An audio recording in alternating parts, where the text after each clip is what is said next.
Meanwhile, President-elect Donald Trump, is continuing to downplay Russia's involvement in the cyber attack.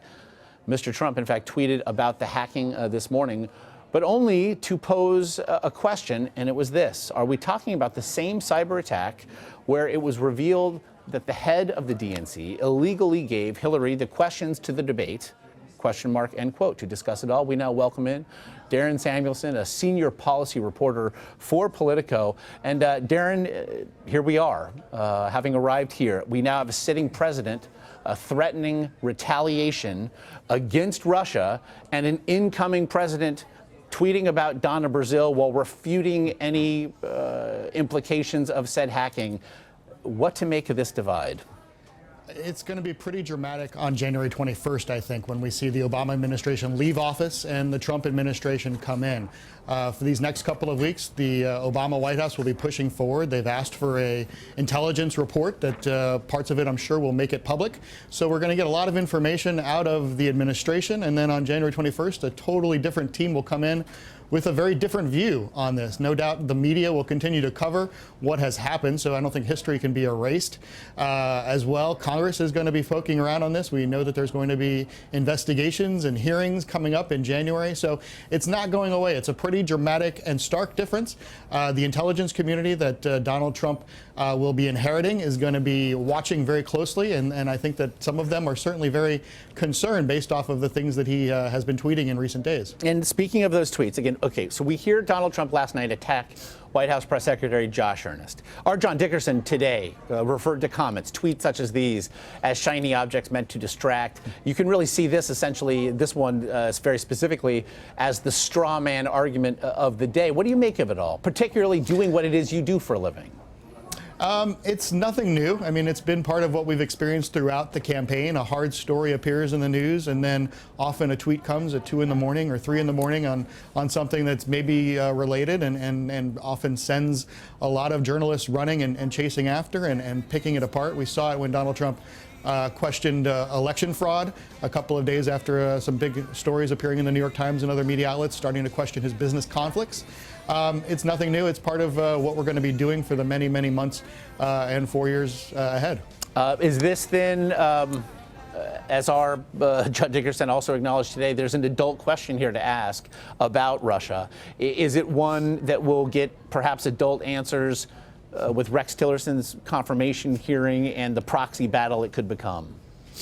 That's going to be fascinating to watch. I really couldn't predict what's going to happen at that hearing. No doubt about it, Rex Tillerson and everything that he brings to the table as the Exxon CEO is ripe for questioning, whether it be his views on Russia and the award that he was given by Vladimir Putin, or his company's stance on climate change that has changed over the last many years.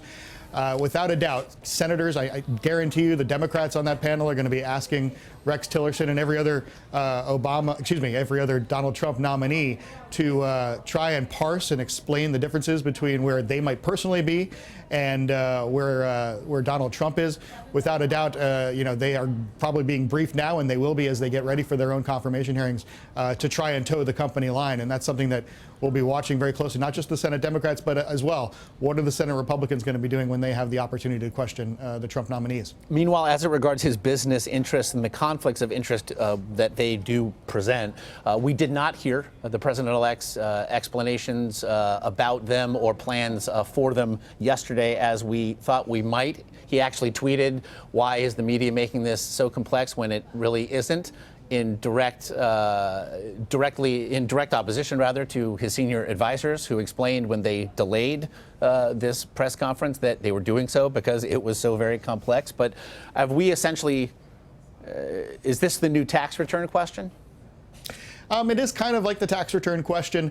There are clearly parts to Donald Trump's business, his real estate portfolio, that we do know about through the financial disclosure forms that he had to release as part of his presidential campaign. A lot of reporting has been done. Books have been written over the years of where Donald Trump has his golf courses, where his name is trademarked and licensed around the country and around the world. It's pretty clear where the business conflicts are. There are some answers that are being suggested by a lot of former prominent White House ethicists, and what past presidents have done. Donald Trump could, what they say is, sell off and divest of his assets and move it into a blind trust that is run by an independent observer who then Donald Trump has no idea where his money is, and then as well his children would be out of the business. But Donald Trump did build this business, and he is showing no indications to let it go, and he's going to continue to have his children be parts of his parts of his administration, and also running the business. So a lot of questions remain that he hasn't answered. He was going to answer some of them perhaps yesterday. Now we'll have to wait a couple more weeks and find out ultimately when he does hold that press conference in January. The polls are back, Darren, and they do show, a CBS News poll, that President Obama's approval rating sits at 56%. That's the highest it's been in 4 years, since December of 2012, following his re-election. We know that Donald Trump is very aware of favorability ratings. What then, and I'll get you out of here on this one, what then quickly does this mean for the incoming administration?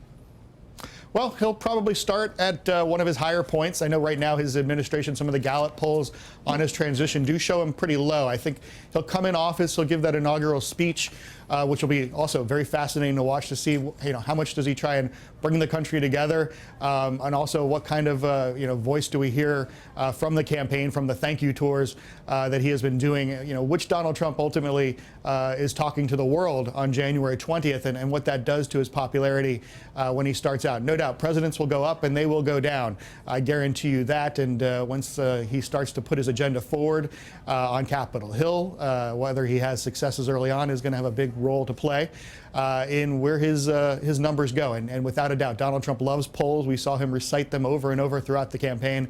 I'm sure from the White House podium, we might actually get to see Donald Trump talking about his poll numbers some more. He waged a 3-year battle to be prom king. He fought the fight, and he won. He is Politico's Darren Samuelsohn. Darren, we really appreciate the time and insight. Thank you very much. Cooper City High School.